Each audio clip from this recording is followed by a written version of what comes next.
Hemos quedado en la anterior clase, ¿alguien me puede decir? Hicimos un ejemplo, Inge. ¿Sobre qué? Granulometría y... Esto, ¿no? Sí. Perfecto. Sí, sacamos la granulometría para la mezcla. Sí, hemos resuelto una pregunta tipo examen, ¿no? Donde podemos encontrar diferentes propiedades de una mezcla de agregados. Propiedades como el peso específico, porcentaje de vacíos, el módulo de finura, en fin, ¿no? Partiendo siempre de dos materiales claves, ¿no? La grava y la arena.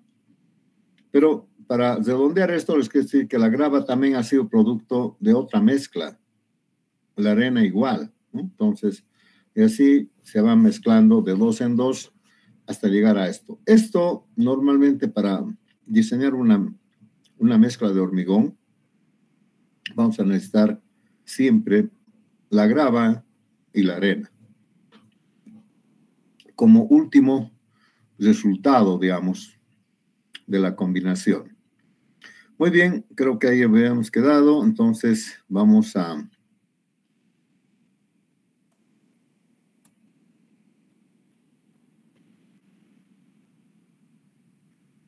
entrar a algunas propiedades. ¿Dónde están las propiedades del hormigón? No están acá.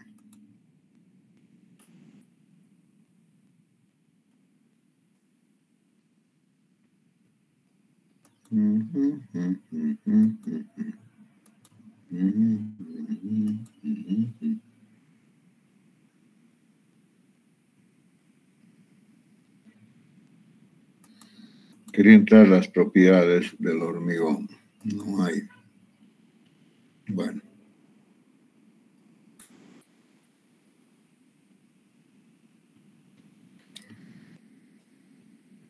Vamos a entrar al otro capítulo que se llama los aditivos en el hormigón.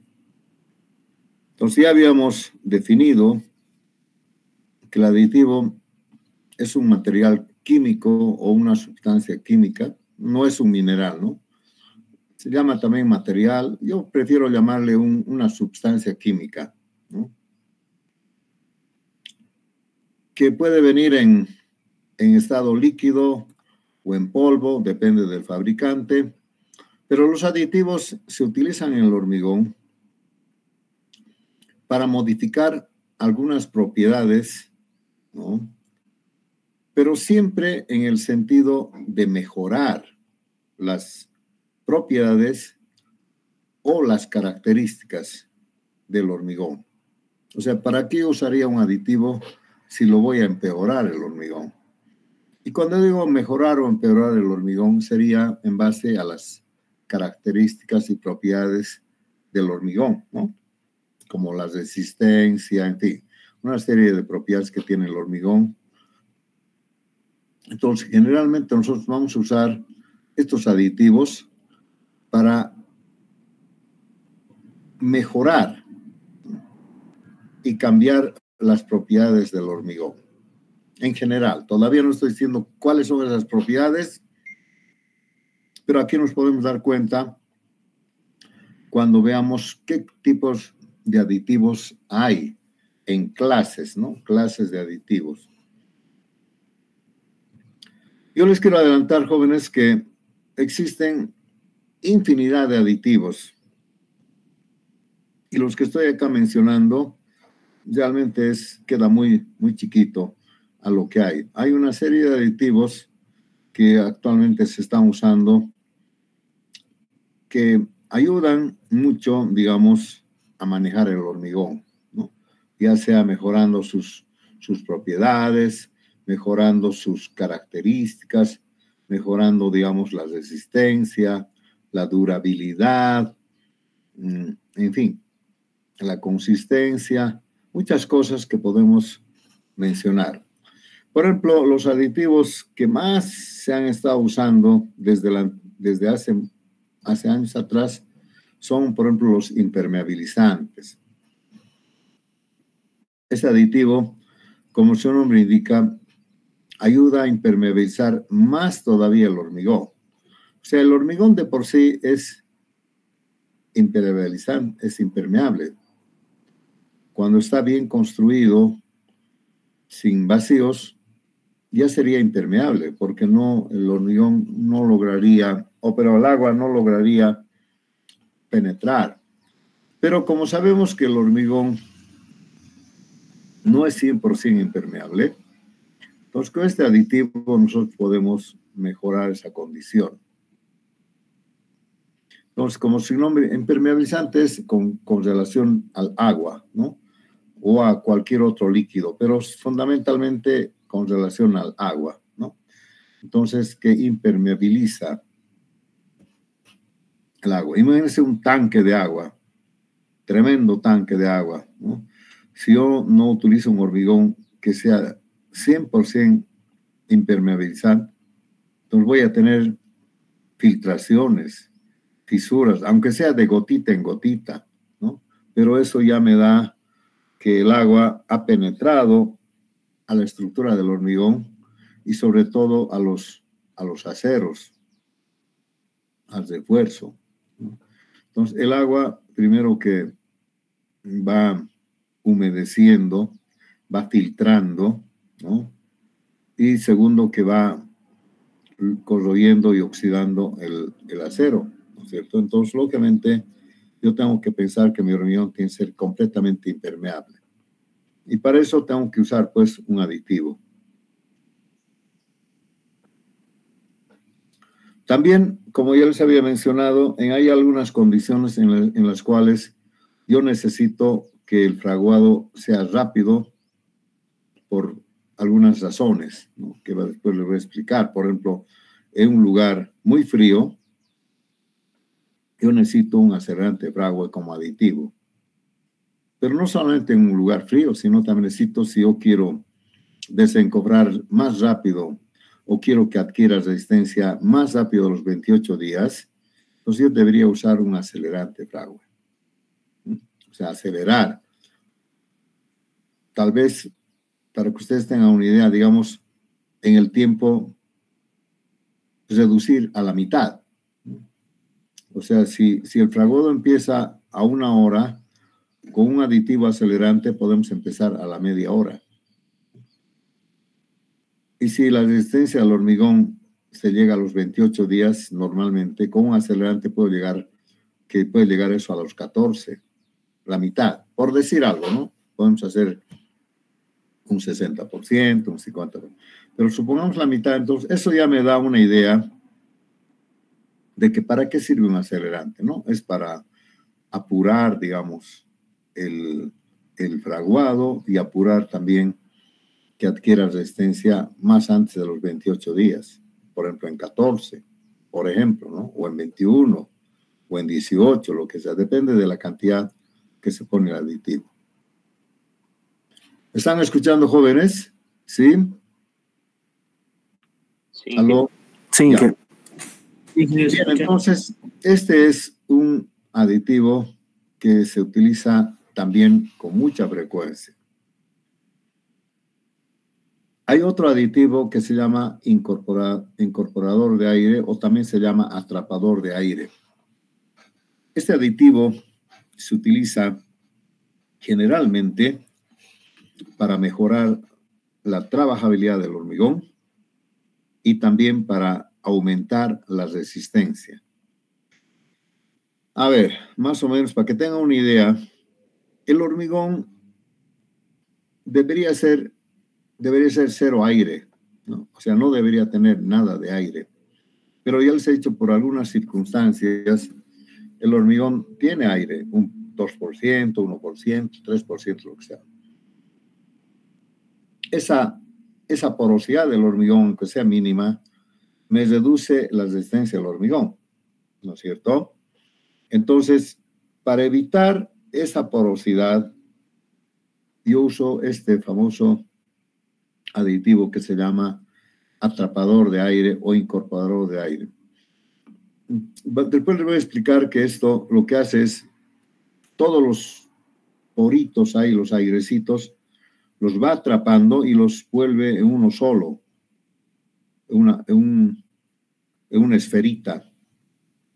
Y esa esferita, lógicamente, y lo demás ya no hay. Todos los aires que había ahí lo va atrapando y eso hace que el hormigón sea mucho más resistente y más trabajable que si no se usa. Vamos a ver después cómo trabaja. Otro aditivo muy común es el reductor de agua, o también se llama fluidizante o se llama plastificante. ¿Para qué se usa este aditivo? Se utiliza para no usar mucha agua. Ya les había dicho que si yo usaría, digamos, 0,50 acá, si la relación agua fuera 0,50, quizás con un aditivo yo podría usar 0,40, nada más. O sea, la mezcla sería un poco seca. Pero si yo le pongo este aditivo, que es un fluidizante, que lo fluidiza el hormigón, lo plastifica, entonces quizás voy a conseguir lo mismo que esto, el equivalente a esto, con el aditivo. O sea, ¿qué voy a hacer? Voy a usar menos agua. Y si uso menos agua, voy a tener mejor hormigón en calidad de resistencia y otras cosas más. Y también la durabilidad mejora. Y va a ser equivalente como si estuviera usando esta relación de agua-cemento. Aquí ustedes saben que hay exceso de agua. Y aquí casi ya no hay. Entonces, fíjense, con el aditivo yo voy a reemplazar ese agua excedentaria que hubiera necesitado para hacerlo más trabajable. Ustedes saben que cuando se usa 0,50 hay un exceso de agua. Entonces, ese es más o menos el concepto de un fluidizante.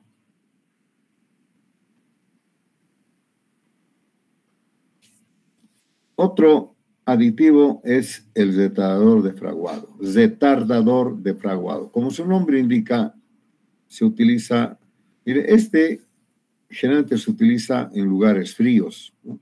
Zonas frías y otras, ¿no? En cambio acá, más bien al revés, en zonas calientes. Es como el tipo Portland, ¿no? El tipo 3 y el tipo 4, ¿no? Así. Y este es su opuesto, ¿no? Este más bien es al revés. Es un retardador fraguado que más bien se utiliza en zonas calientes, ¿no? Y esto lo que hace más bien es retardar el fraguado, al contrario de este otro. También sirve además para transportar más tiempo, digamos, el hormigón y no esté fraguando. O sea, retardar el fraguado quiere decir prolongar el inicio del fraguado en tiempo, prolongar, ¿no? Entonces quiere decir, si el fraguado empieza a 1 hora, quién sabe, con esto yo podía hacer empezar a las 2 horas. Entonces tengo más tiempo para que el hormigón frague. Y eso me sirve mucho en algunas circunstancias.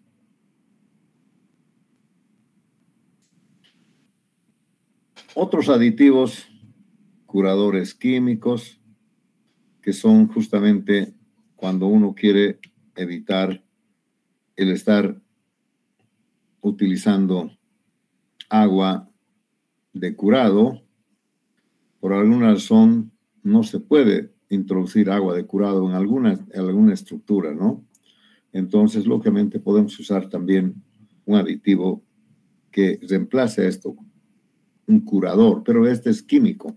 Después vamos a explicar cuál es su efecto, ¿no? A veces no se puede hacer el curado, normalmente, ¿no? Normalmente no se puede hacer el curado. También hay otros aditivos que son los antisoles o antifisuras, que sirven para cuando se vacían losas o pavimentos, para evitar que haya ese fisuramiento. Entonces, también se usa este aditivo. Y así puede haber muchos otros aditivos para diferentes aplicaciones en cuanto a la calidad del hormigón, en cuanto a muchas cosas, ¿no? Entonces, en este capítulo de aditivos, solamente les quiero mencionar que yo puedo adicionar algún aditivo en poca cantidad, en cantidad mínima, para no modificar, digamos, la receta del cemento, ¿no? Porque estos aditivos lo que hacen es, lógicamente, alteran la composición química del cemento. Alteran, porque no está controlado esto. Pero dice que el cemento puede sufrir alguna alteración debido a algún compuesto químico, pero que no sea en gran porcentaje.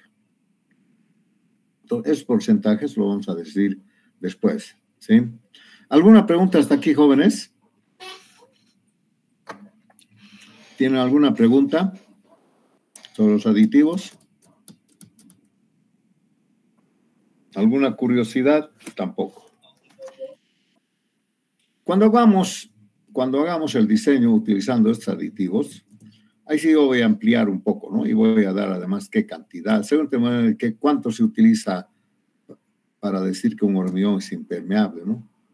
Ahí vamos a aprender a utilizar, digamos, qué dosificación vamos a preparar para que sea impermeable al 100%, al 90%, al 80%, etcétera, etcétera. Igual que aquí, todos estos hay que colocar cierta cantidad de aditivo, ya sea en volumen o ya sea en peso, pero sin modificar mucho el cemento.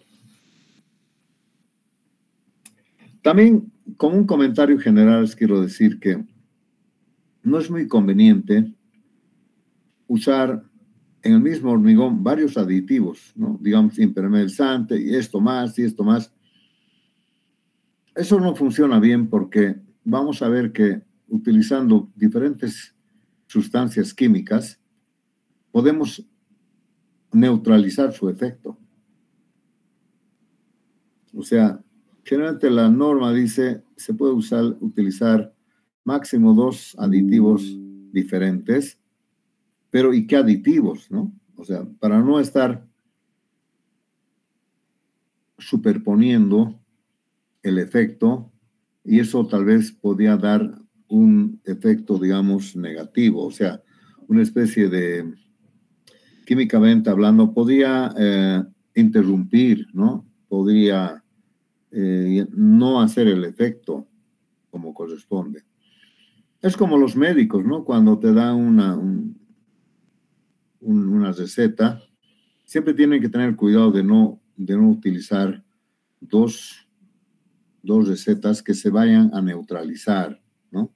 Te dicen, a ver, tome paracetamol, pero no puedes tomar esto porque se van a mezclar y se van a neutralizar o van a interrumpir o alterar su efecto. Más o menos en los aditivos también ocurre eso. No se puede usar toditos en uno solo, imposible. Lo vamos a deteriorar el hormigón, ¿no? Muy bien, jóvenes, ¿no hay preguntas? Entonces, este ha sido un repaso general de los aditivos. Yo quiero ahora hablar sobre las propiedades del hormigón. ¿Dónde está eso?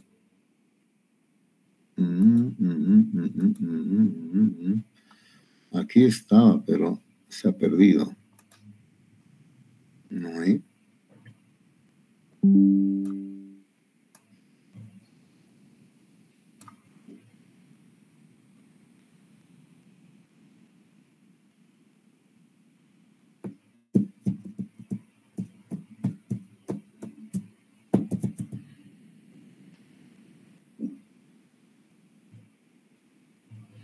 Bien, vamos a crear otra página sobre las propiedades del hormigón. Y vamos a decir como título, este capítulo es muy importante, ¿no? Vamos a decir propiedades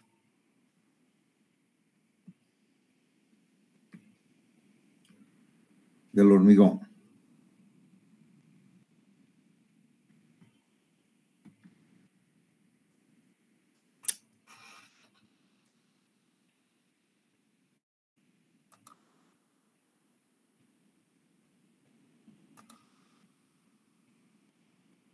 Ahí.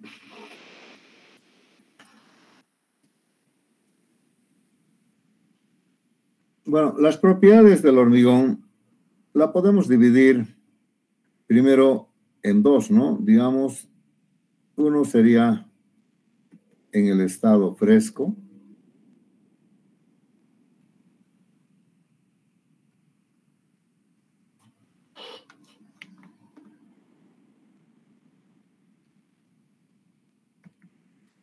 Y el otro sería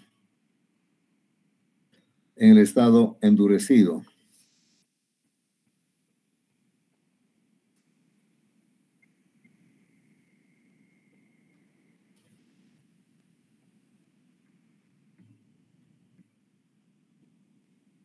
No le voy a llamar seco, porque no está bien. Endurecido.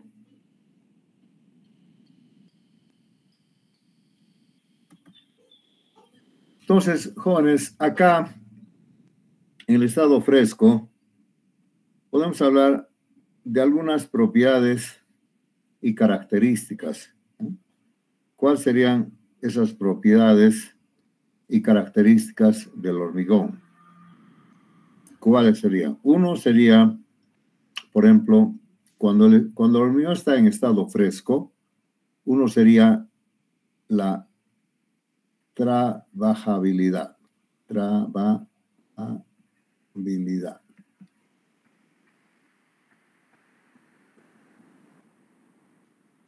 Esta es una propiedad del hormigón que nos permite, pues, moldear perfectamente, ¿no? Compactar,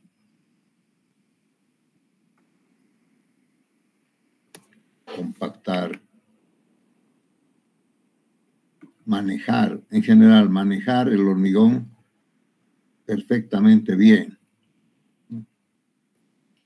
Esta propiedad es muy importante, darle la trabajabilidad al hormigón, porque para así me va a permitir moldear perfectamente sin que haya huecos, sin que haya nidos, sin que haya...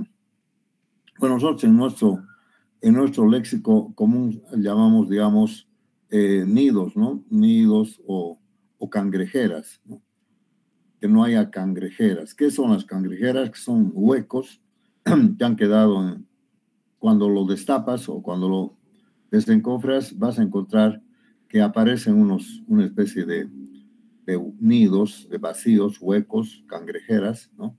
Y lógicamente eso quiere decir que no hemos trabajado bien el hormigón, era muy seco, no hemos compactado bien y no hemos manejado en general, ¿no? Eso quiere decir la trabajabilidad, que en realidad tú lo puedes trabajar el hormigón en las mejores condiciones para que el hormigón sea completamente compacto, cero vacíos, con sus terminaciones superficiales bien lisas, bien terminado fino, en fin. Todas esas cosas lo conseguimos con una buena trabajabilidad. Pero el problema es que cuando hablamos de la trabajabilidad, yo tengo que hablar de varias condiciones, ¿no? Por ejemplo, en la trabajabilidad, yo tengo que hablar cuál debería ser la relación agua-cemento. O sea, cuando mayor es la relación agua-cemento, más trabajable será el hormigón. ¿sí? Pero también podemos encontrar en función al módulo de finura de la mezcla. Cuando el módulo de finura de la mezcla de alguna manera es muy gruesa, es muy alta, también es posible que no sea muy trabajable, ¿no? Puede ser más resistente, pero no trabajable, ¿no? También podemos hablar del factor K. ¿Cuánto debería ser K para que la mezcla sea trabajable? Y K es la relación del peso de la grava sobre el peso de la arena, ¿no? La mezcla, digamos acá, ¿no? La mezcla. Lógicamente también influye en el módulo de finura de la mezcla. Entonces, acá estamos viendo que la trabajabilidad es una de las propiedades más importantes en el estado fresco.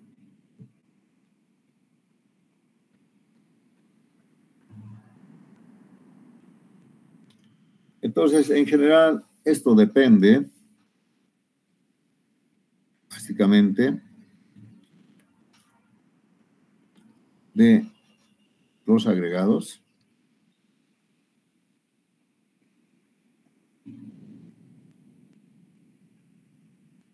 y el agua. Fíjense, no estoy tomando en cuenta el cemento. Generalmente el cemento puede ser un valor constante, ¿ya? Pero lo que puede variar sería la cantidad de agua o cómo podrían ser los agregados. Esa es una propiedad que podemos caracterizar. Alguna vez yo hice este cuadro para que ustedes tengan una idea. No sé dónde lo tengo.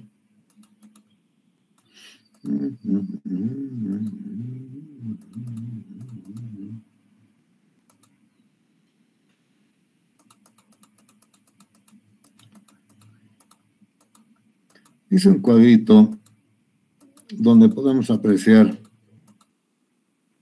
no sé si está por acá.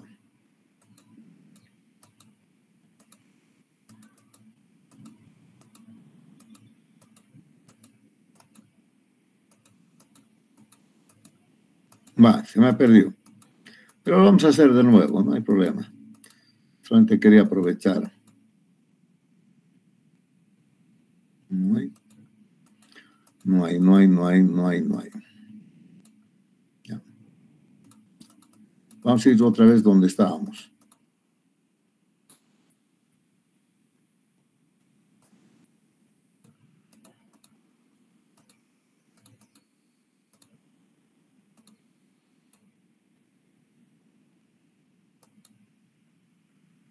Acá. Ahora voy a hacer un cuadrito, si me permiten hacer acá. Muy interesante en cuanto a la trabajabilidad del hormigón. Vamos a hacer un cuadrito acá.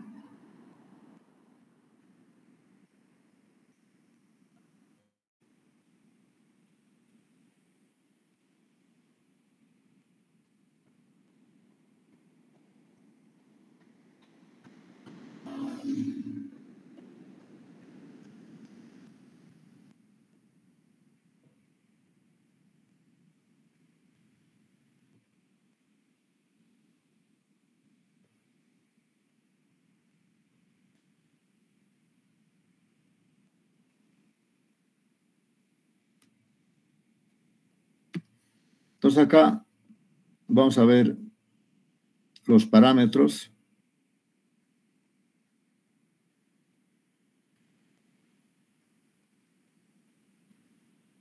Acá vamos a ver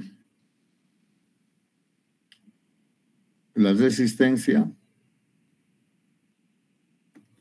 Y aquí vamos a hablar de la trabajabilidad.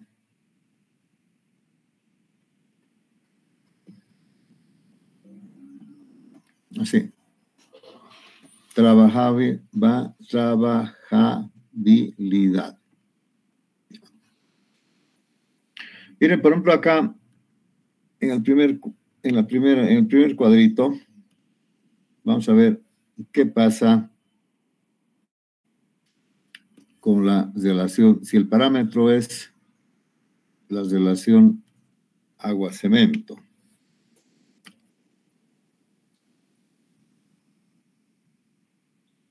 Sí. Esto es muy importante. Acá está un parámetro, ¿no? Vamos a decir que cuando la relación agua-cemento disminuye, así, aumenta la trabajabilidad. Perdón. Al revés, ¿no? Cuando la relación agua-cemento aumenta la trabajabilidad. Cuando la relación agua-cemento aumenta, así, es decir, sube, baja la resistencia, pero aumenta la trabajabilidad. ¿Ya? Eso les había dicho ya, ¿no? Hemos visto que usando, o al revés, ¿no? Cuando la relación agua-cemento disminuye, entonces sube la resistencia y baja la trabajabilidad. O al revés, pero así, ¿no? Cuando aumentamos la relación agua-cemento, ¿no? Por ejemplo, podemos decir, si variamos, digamos, de 0,40 hasta 0,70, ¿no? Fíjense, en este rango, entonces podemos ver que cumple esto, ¿no? Otro parámetro.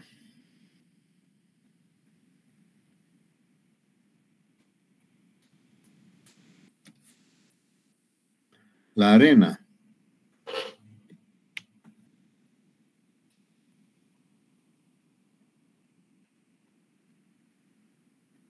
Cuando aumentamos más arena, si aumentamos más arena, ¿no?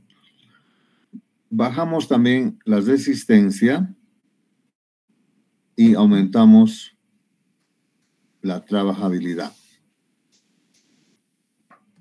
¿Qué quiere decir esto? Quiere decir que cuando hacemos una mezcla con demasiada arena, comparando con la grava, o arena en el hormigón, entonces vamos a ver que la resistencia es menor, pero mejora la trabajabilidad. Un ejemplo, el mortero. El mortero de hormigón o el mortero del cemento, que es un hormigón de grano fino, nunca vamos a poder conseguir buenas resistencias, ¿no? Pero sí podemos manejar muy bien. A muchos albañiles no les gusta usar arenas muy gruesas o muchas arenas, o digamos poca arena o mucha arena, ¿no? Más arena. Entonces, este es el detalle. ¿Qué pasa con la grava?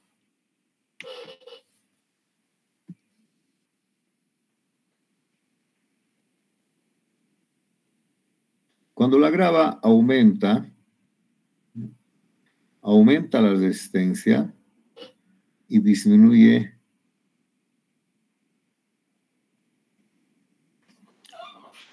la trabajabilidad. Ya les digo, cuando aumentamos mucha grava, mejoramos la calidad del hormigón, ¿no? Pero no es muy trabajable porque parece que es muy duro, muy hostil, ¿no? Una cosa así.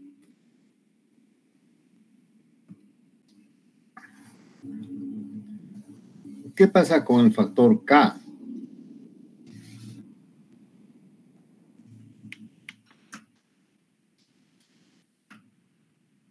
Cuando el factor K aumenta, entonces aquí también podemos ver que mejora la resistencia, pero también baja la trabajabilidad. Entonces aquí estamos viendo la trabajabilidad versus la resistencia, que es lo que más me interesa, ¿no? ¿Y qué pasa con el aditivo en general? El aditivo siempre va a mejorar la resistencia y siempre va a mejorar la... ¡Aleluya! Miren, es el único caso en que los dos salen bien. Entonces, este es ok, ¿no? Cuando tú mejoras, cuando tú pones aditivo, ¿no? Entonces, lógicamente vas a mejorar la resistencia y vas a mejorar la trabajabilidad. Este es el concepto de usar un aditivo. No podría ser de otra manera, ¿ya? Y así podemos hablar también de, por ejemplo, el módulo de finura, etcétera, pero no lo vamos a hacer, ¿no? Acá hay algunos parámetros que me ayudan. Pero lo más importante es la relación agua-cemento primero, ¿no? Ya les había dicho que es inversamente proporcional a la resistencia, ¿no? Con la trabajabilidad. Lo mismo es la arena y lo mismo es la grava, ¿no? Son inversamente proporcionales, ¿no? Lo mismo con K, pero sí podemos aquí, todos podemos estar de acuerdo de que si uso un aditivo, casi todos los aditivos tienen estas cualidades. ¿Sí? ¿Alguna pregunta, jóvenes? Entonces, les decía pues que la trabajabilidad es algo muy importante, ¿no? También podemos hablar aquí un poco de la durabilidad. O tal vez en seco. No, pero la durabilidad en estado endurecido puede ser. Mejor en estado endurecido.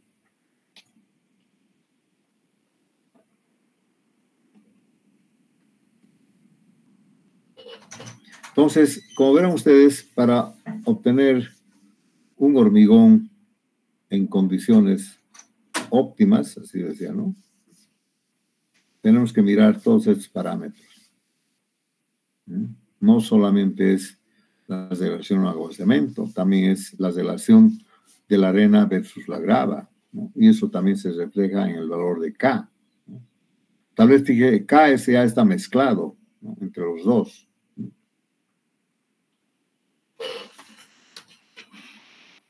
Bien, ¿alguna pregunta?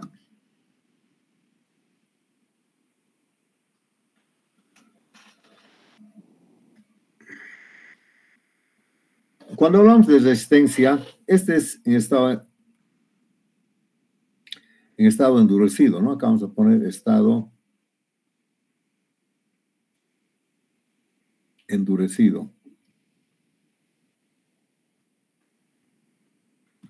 En estado endurecido, que sería, digamos, el inciso B, podemos ver una de las propiedades del hormigón es la resistencia.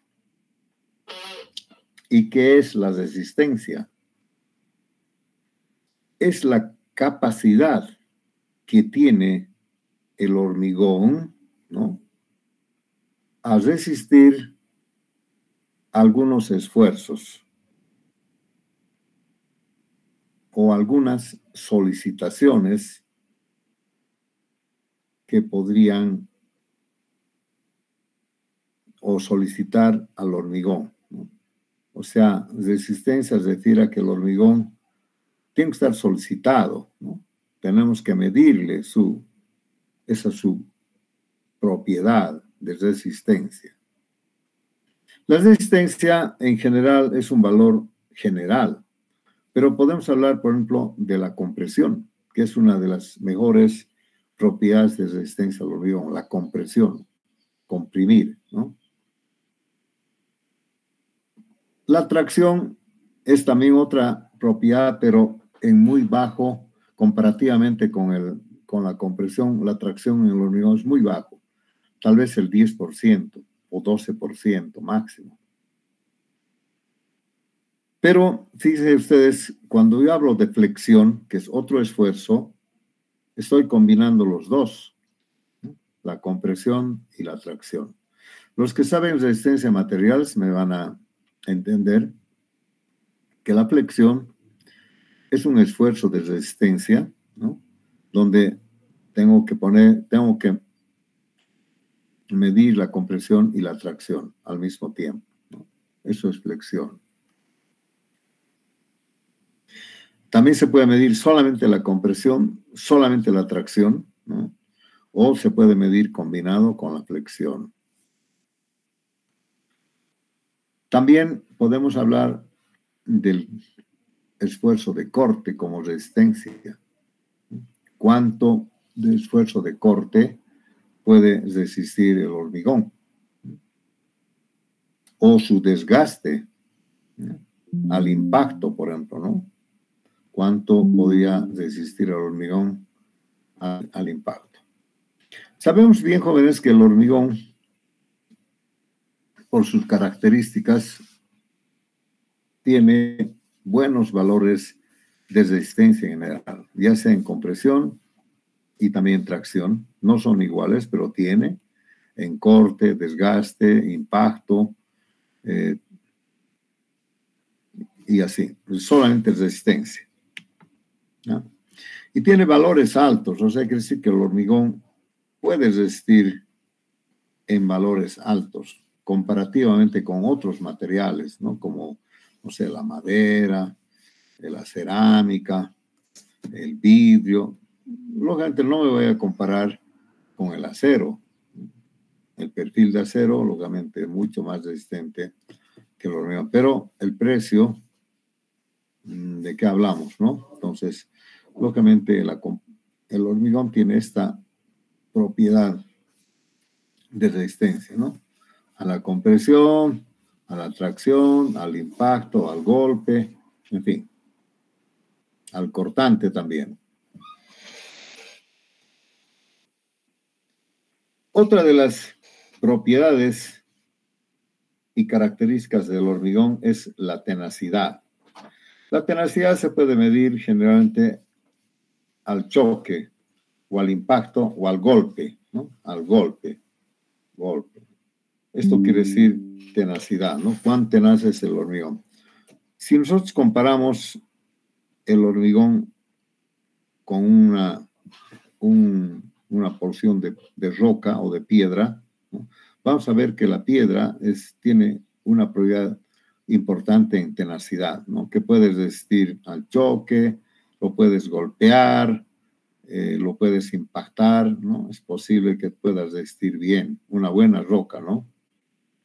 Entonces, lo mismo es el hormigón. El hormigón, cuando se ha endurecido, se vuelve tenaz, ¿ya? No solamente como resistencia, sino como tenacidad, ¿ya?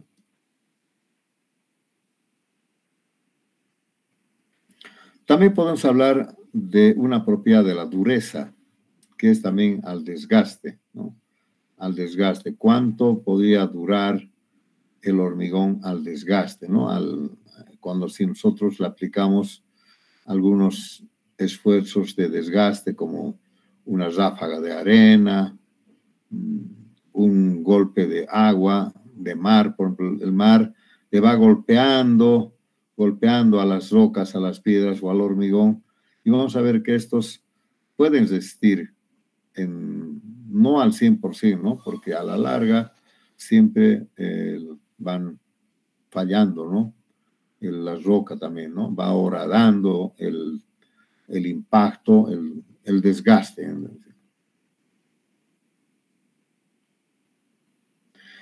También podemos hablar de otra propiedad que se llama la durabilidad. El hormigón, podemos decir en general, es durable, pero en tiempo, durable, de durabilidad, no de dureza. Dureza es otra cosa, ¿no? Dureza es desgaste, ¿no? Pero durabilidad es por el tiempo. O sea, ¿cuánto puede durar en tiempo un hormigón? ¿Será eterno? ¿Será indefinido? No sabemos, ¿no? Pero podemos decir, depende de las condiciones y la funcionalidad que tú le des al hormigón. Sabemos bien que si el hormigón está solicitado a esfuerzos muchos esfuerzos, ya sean momentos, cortante, tracción, compresión, flexión, etcétera, sabemos que en cierto tiempo el hormigón no va a resistir menos, ¿no? Porque hay una teoría en la elasticidad aplicada que se llama relajamiento del material.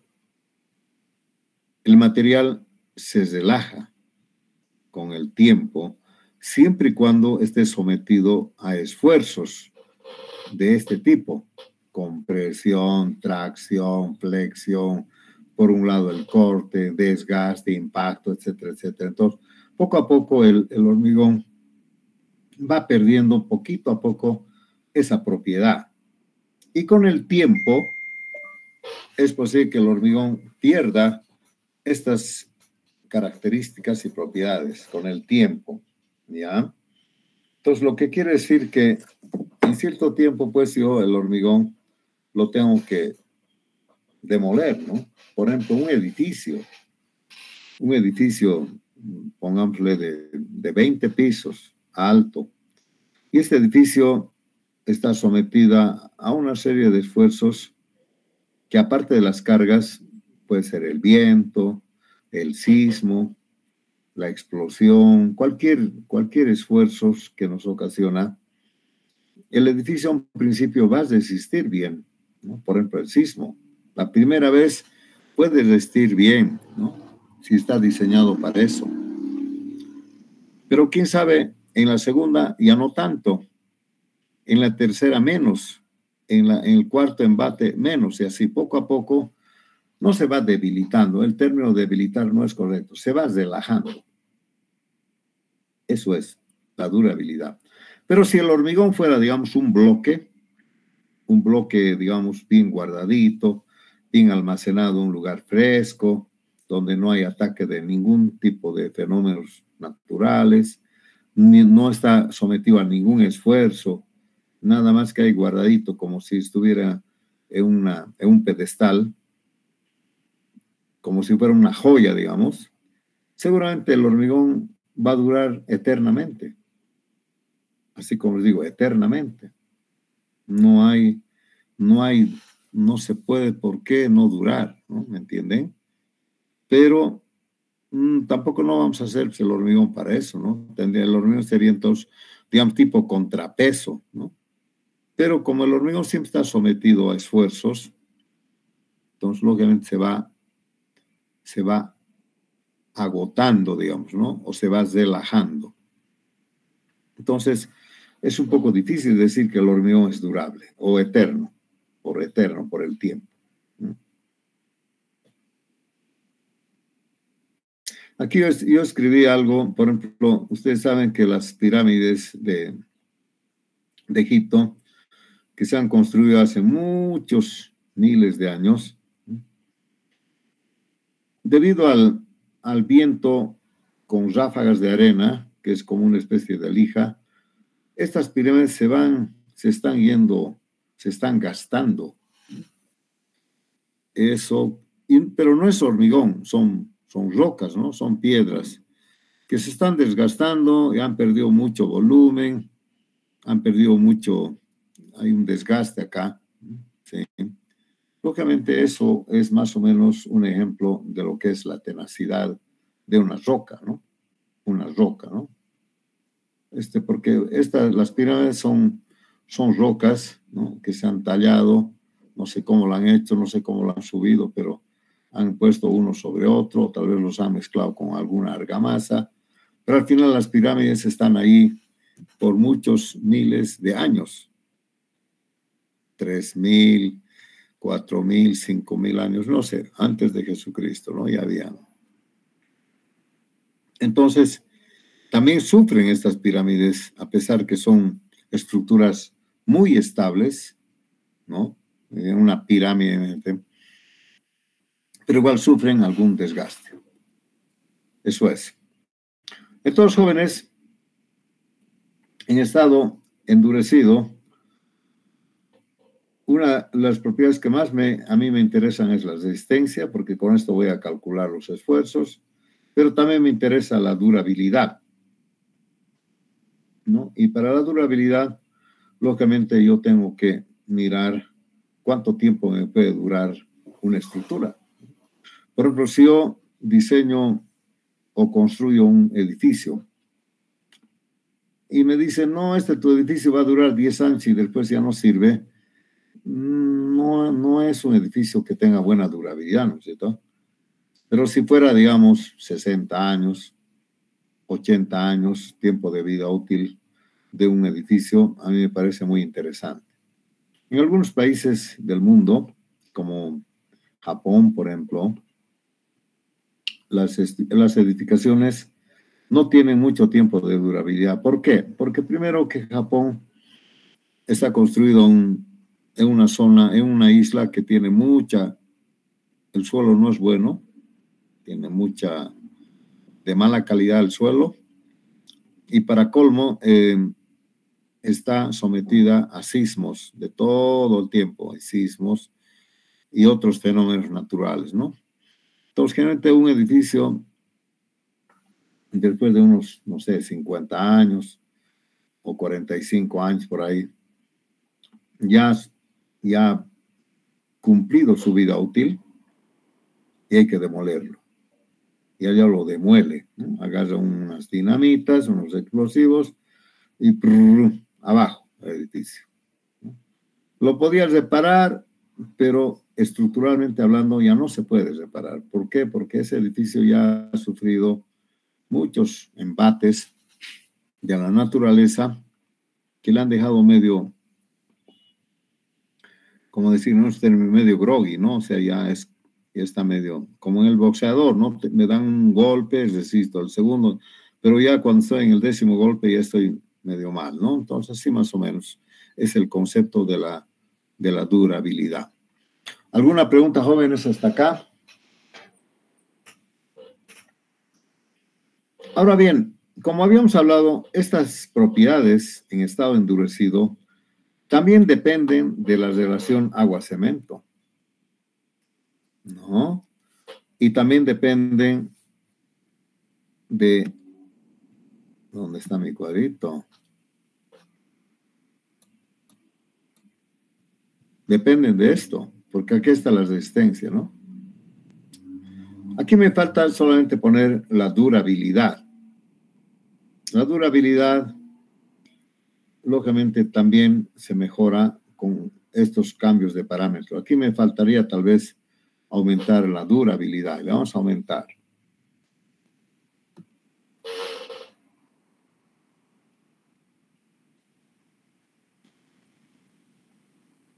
La durabilidad es una propiedad, ¿no es cierto? Ustedes ya saben, es una propiedad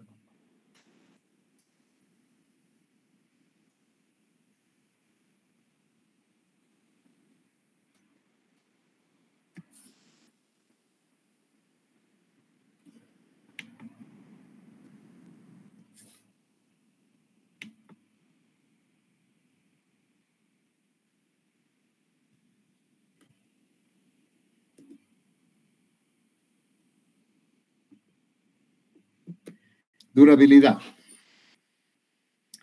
Entonces, aquí vamos a ver qué pasa con estos parámetros.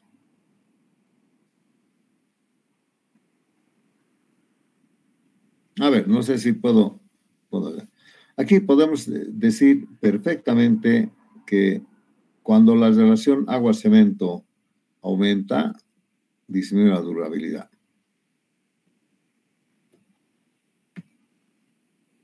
¿Por qué?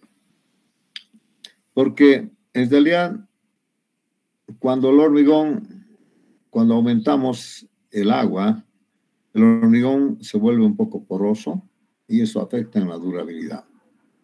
Entonces, cuando aumentamos la durabilidad, también estamos sacrificando, mejor dicho, el agua-cemento, estamos sacrificando la durabilidad. ¿Ya? Después, en la arena, lo mismo, igual que la resistencia. En la grava, lo mismo, ¿no? Sí. Fíjense ustedes, la resistencia con la durabilidad casi andan juntos, ¿no? Acá de acá, por consecuencia, sería así también. Y también, entonces, veamos que casi cumple con las mismas cualidades de la resistencia, ¿no? Pero la durabilidad también tiene que tener un valor, ¿no?, del agua al cemento. O sea, la relación agua-cemento no varía tanto. Esto sería en cuanto a resistencia. En cuanto a durabilidad, la relación agua-cemento es más estrecha, ¿no? Creo que dice acá, voy a mostrar un cuadro, ¿no? 0,50 a 0,40. O sea, yo en resistencia puedo tener este rango de usar la relación agua-cemento, pero en durabilidad tengo otro rango, ¿no?, mucho más estrecho en cuanto a la relación agua-cemento. Yo no puedo decir que un hormigón de 0,70 será durable, ¿no? No va a ser. Esto está limitado. La durabilidad también tiene que ver, por ejemplo, con los climas, ¿no? El clima frío, las heladas, ¿no? Generalmente tiene que ver mucho la durabilidad con los climas un poco hostiles, ¿no?, muy frío, etcétera, etcétera. ¿Alguna pregunta, jóvenes? Muy bien. Hemos hecho bastante teoría, creo.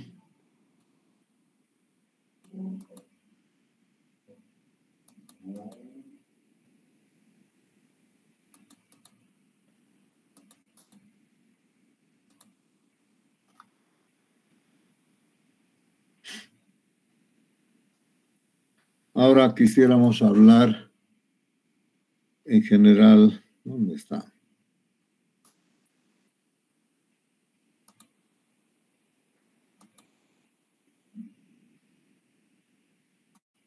Yo quiero ya directamente hablar de diseño de mezclas.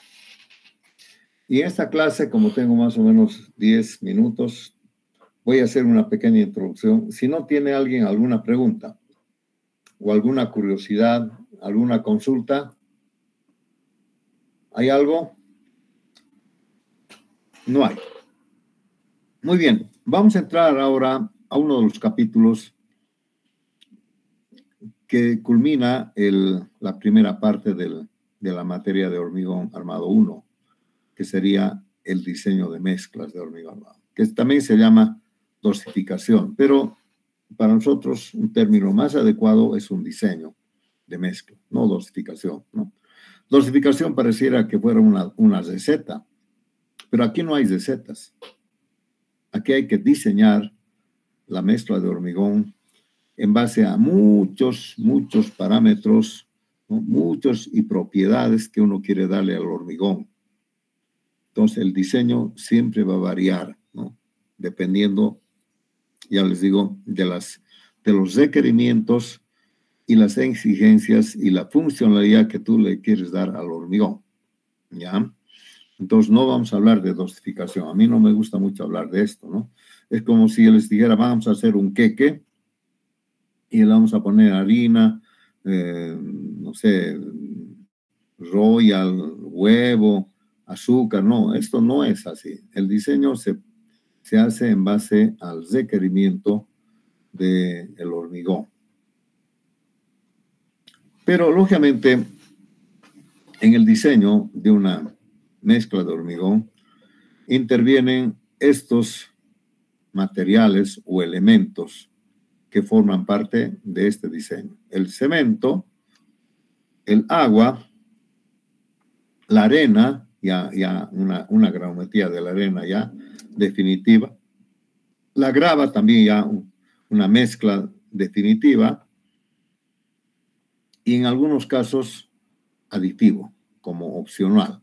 O sea, el aditivo no es obligado, ¿no? Si tú quieres usas, si no quieres no usas, ¿me entienden? El aditivo es algo opcional, a pesar que ahora ya en nuestra actualidad tecnológica del hormigón ya casi el aditivo es necesario para mejorar la calidad del hormigón, necesario. Pero si ustedes no quieren, no lo hagan, no es necesario, no es parte, digamos, de un diseño. No es parte, puede ser, ¿no? Le podemos poner adicionalmente si queremos mejorar. Entonces, jóvenes, ¿cómo se diseña una mezcla? Siempre vamos a diseñar en volumen para un metro cúbico de hormigón en volumen. Te voy a diseñar un hormigón que en volumen sea 1 metro cúbico. Pero de ahí yo puedo reducir, ¿no? Puedo poner solamente es 1 metro cúbico, es un valor de volumen referencial, ¿ya? Puedo preparar una mezcla que sea la cuarta parte de 1 metro cúbico, lo que sea, pero siempre con relación al metro cúbico, ¿de acuerdo? No al peso, sino al volumen. Y este volumen es absoluto. El volumen de una piedra, por ejemplo, ¿no? Una piedra, un bloque. Eso es lo que vamos a necesitar tener una idea, ¿ya? Un bloque de hormigón, así, un cubo, digamos, ¿no?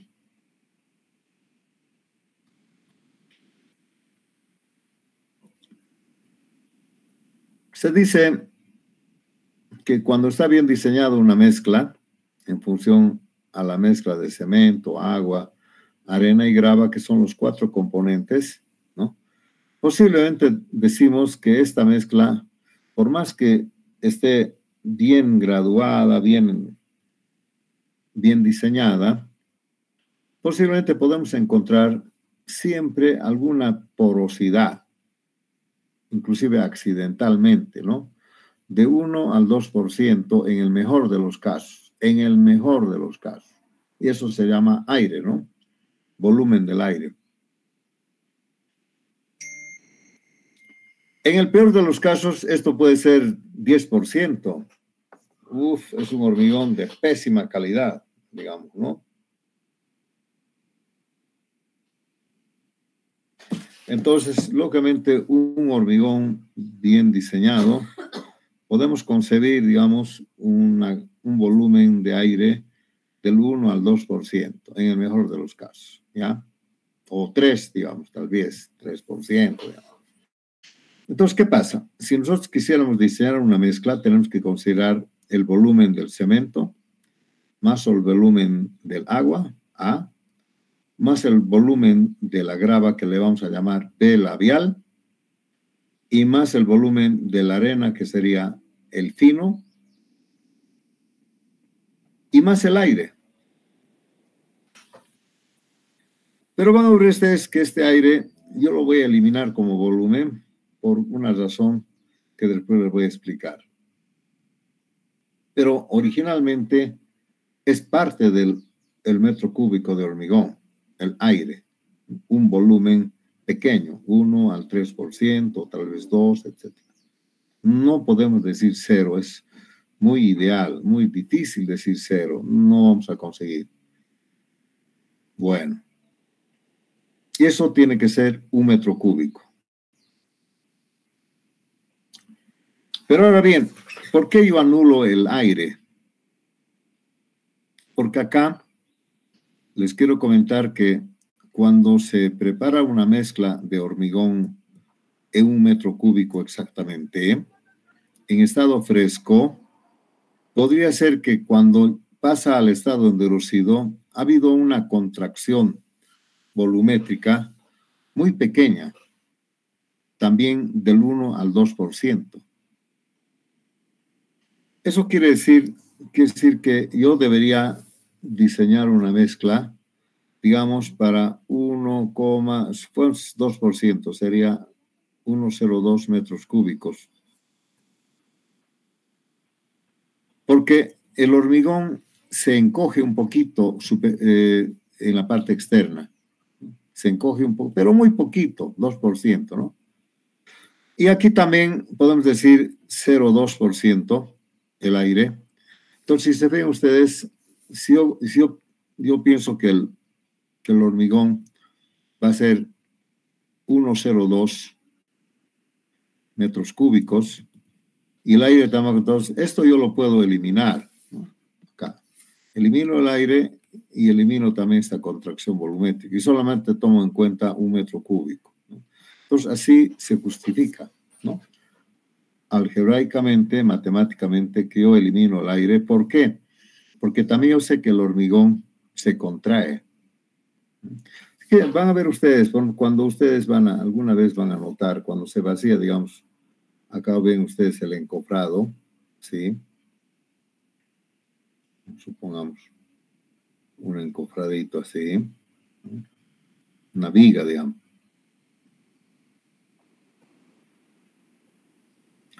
Y ustedes vacían un hormigón, digamos, a este nivel acá. Ahí. Vacían el hormigón en estado fresco. Y cuando se ha endurecido, aquí se puede ver una rayita mínima, ¿no? O sea, quiere decir que se ha encogido un poquito, ha perdido volumen, ¿ya? O sea, digamos, este rojo es 1 metro cúbico y el azul que sea 1,02 metros cúbicos. Entonces ha perdido volumen, ¿no? Y eso se nota cuando ustedes vacían, ahí aquí, cuando estaba fresco, ha dejado una marquita, y cuando se ha endurecido después de 28 días, hay una pequeña diferencia en milímetros, se puede ver. Cuando esto es alto, pero si es una losa casi no se nota, ¿no? Y las columnas igual, se nota también, ¿no? Hay una pequeña contracción. Entonces, si se fijan ustedes, yo tendría que vaciar, tendría que aumentar aquí el 2% de aire y tendría que reducir aquí el 2% de la contracción volumétrica, ¿eh? Exterior. Entonces, así con esto se va, yo entonces me olvido y solamente esto para mí va a ser 1 metro cúbico y va a ser 1 metro cúbico. Me olvido del aire y me olvido de lo que se contrae, se encoge el hormigón. Muy poquito, pero en una losa ni se nota siquiera.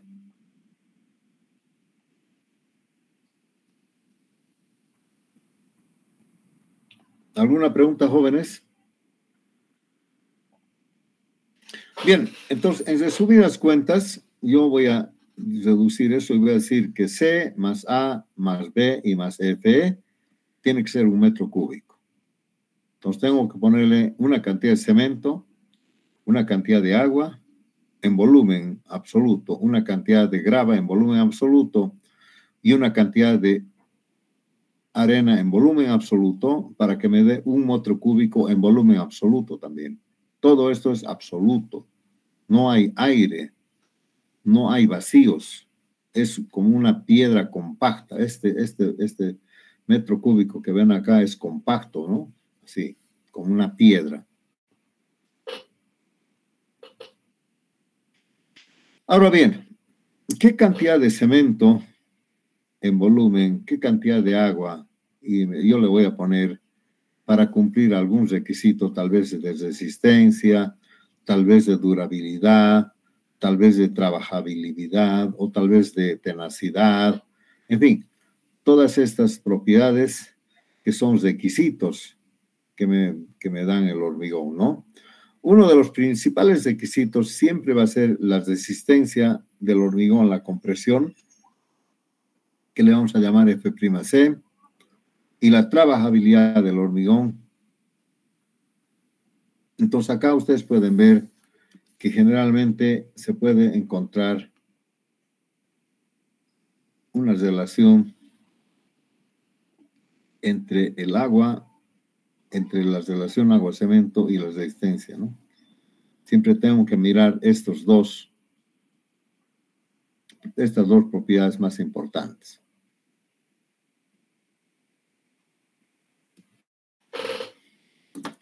¿Sí? Ahora bien, en general, si ustedes están dando cuenta,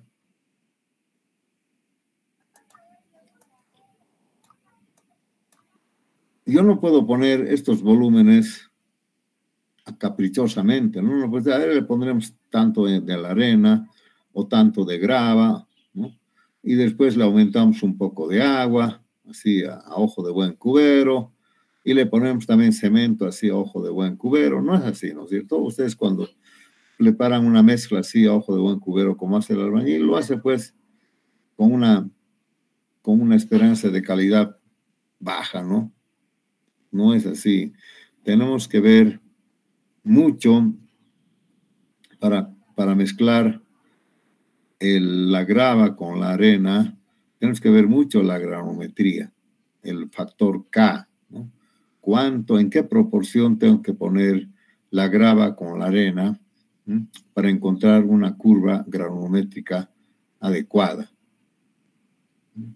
Pero lógicamente también tengo que ver qué cantidad de cemento le voy a colocar con relación al agua. Entonces eso quiere decir la relación agua-cemento, que de alguna manera me van a permitir determinar la resistencia a compresión, la durabilidad, la trabajabilidad. Así es. Entonces, aquí, bueno, vienen pues muchas teorías, ¿no? ¿Cuál sería la forma de diseñar estos 4 materiales en volumen para encontrar algún hormigón que me permita decir de tal resistencia, de tal durabilidad, de tal trabajabilidad y de tal cual, de tal, ¿no? O sea, que cumpla con algunos requerimientos de funcionalidad del hormigón. ¿Sí? ¿Alguna pregunta?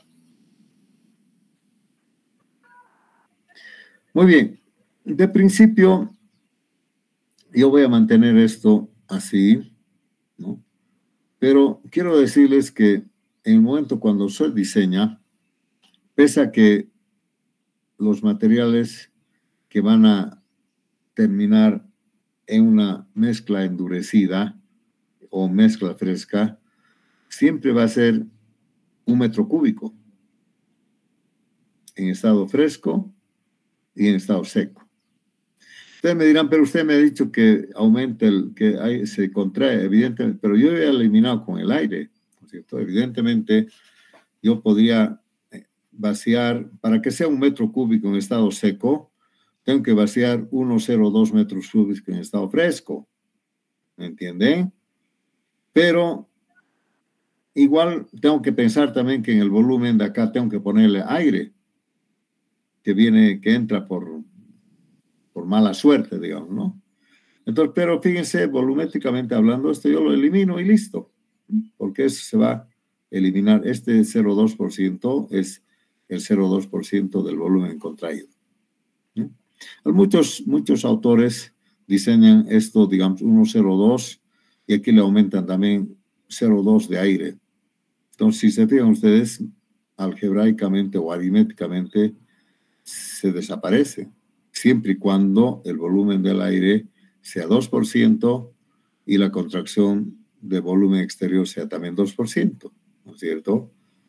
Entonces, lógicamente, pero siempre anda por ahí. Si esto es 3, también esto debería ser 3. En fin, yo lo elimino y me olvido de eso. Solamente voy a tomar en cuenta estos 4 materiales. ¿Alguna pregunta? Y esto no se maneja pues en volumen, sino se maneja en peso. Esta es la diferencia. Si bien el diseño se hace en 1 metro cúbico de hormigón en volumen, pero yo tengo que encontrar estos materiales a mezclar en peso, no en volumen, en peso. Entonces, para eso yo tengo que manejar pesos específicos del cemento, de la grava, de la arena. Bueno, del agua no hay problema, ¿no? Ustedes saben que el volumen con el peso es lo mismo, pero estos otros materiales son diferentes. Así es.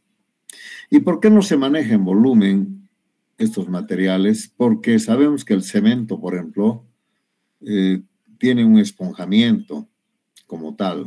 Nos venden una bolsa de cemento, pero ya el peso puede que sea 50 kilos, pero su volumen no es proporcional a los pesos específicos. Hay un esponjamiento, ¿no? Entonces el cemento no está en estado absoluto en volumen. Peor la grava, peor la arena. Tienen huecos, vacíos que les he explicado, ¿no? Entonces, lógicamente, tengo que tomar en cuenta eso. ¿Alguna pregunta, jóvenes? ¿No hay? ¿Me están escuchando o se han ido? ¿Se han dormido? Se lo escucha bien, Inge. Se escucha, Inge. A ver, jóvenes, entonces vamos a terminar esta clase así. Vamos a mezclar el cemento, el agua, la grava y la arena en peso para que se forme 1 metro cúbico de hormigón en volumen absoluto. Así es. Entonces, lógicamente acá hay una pequeña complicación, ¿no? Tenemos que manejar pesos, pero esto tiene que convertirse en volumen absoluto. Lógicamente los pesos son absolutos, ¿no? La balanza, pero ya no los volúmenes. Entonces ahí viene la pequeña, digamos, dificultad para diseñar una mezcla, porque si no sería más facilito, ¿no? Muy jóvenes, la próxima clase vamos a entrar directamente a la metodología. Les quiero adelantar que hay varios métodos para diseñar mezclas, varios métodos, 4, 5, 6, lo que sea. Pero en este curso, yo en realidad siempre mi objetivo ha sido enseñarles unos 3 a 4 metodologías, ¿no? Una es el método de García Avalado, que es mi método preferido, pero también el método